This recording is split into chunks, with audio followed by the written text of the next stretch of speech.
In this module, we are going to talk about collective actions in response to similar grievances.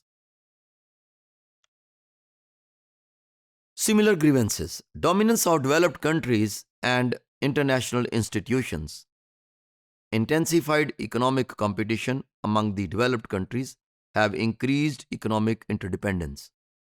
Developing countries cannot be isolated from the global economy. Developing countries have been disabled to make self sufficient economic systems.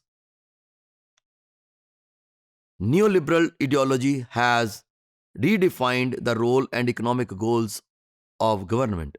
International mobility of capital has undermined the role of nation states. Globalization has created an illegal migrated class due to offering attractive pull factors. The domination of global media is increasing.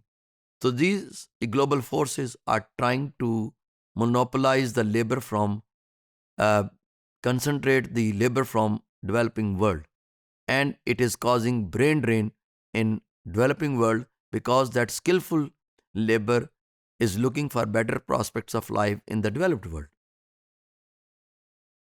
Homogenization of economic culture has undermined the economic base of diverse local communities existing all around the world.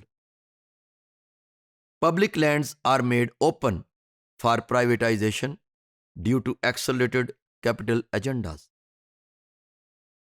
Capitalism, being an economic ideology, tries to uh, resist the government intervention in the market forces, but it only works for one agenda that based on maximization of profit. This is where the developing world sometimes marginalized. In 1997, after the Asian economic crisis, there were many protesters or protests against the free flow of capital across the borders. The Jubilee movement claimed for the cancellation of third world debt in 1998.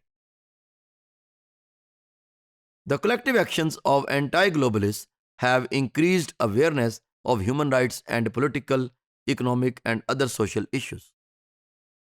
More people have become acquainted with the negative effects of globalization. Although anti globalization resists globalization, yet it is accelerated by globalization. So we can say that in the age of globalization, it is very difficult for a country to rescue itself from the forces of globalization. So it is better for all the countries, either they are developed or developing, to cope with the forces of globalization accordingly.